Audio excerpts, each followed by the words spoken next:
అందరికీ నమస్కారం. అందరికీ మహిళా దినోత్సవ శుభాకాంక్షలు అండి. సో లాస్ట్ 1 వీక్ నుంచి ఉమెన్ అవేర్నెస్ క్యాంప్ కండక్ట్ చేస్తున్నాము, ర్యాలీస్ కండక్ట్ చేస్తున్నాము, elocution, essay writing and painting కూడా కండక్ట్ చేస్తున్నాము. సో ఉమెన్ రైట్ అవేర్నెస్ అనేది చాలా ఇంపార్టెంట్ మనకి.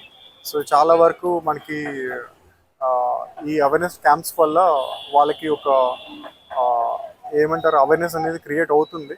సో మాకు డీజీపీ సార్ వారి ఆదేశాల ప్రకారం, అలాగే ఎస్పీ సార్ వారి ఆదేశాల ప్రకారం ఈ ప్రోగ్రామ్స్ అన్ని సక్సెస్ఫుల్గా అవుతున్నాయండి.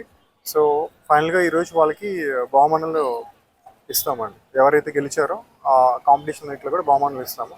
So any kind of complaints related to women and child should be reported immediately. అలాగే జనాలందరికీ కూడా సో పోలీస్ వారు ఎంత యాక్సెసిబుల్గా ఉంటారో అందుకని మేము ఓపెన్ హౌస్ కండక్ట్ చేసాం. అంటే వాళ్ళు ఈజీగా రావచ్చు పోలీస్ స్టేషన్కి, వాళ్ళ బాధలు చెప్పుకోవచ్చు అనే ఉద్దేశం, ప్రధాన విషయం ఓపెన్ హౌస్ అనమాట. సో ఆ ఓపెన్ హౌస్ అనేది 2 times కండక్ట్ చేసాం ఈ వీక్లోనే. So any complaints will be taken seriously. Thanks everyone.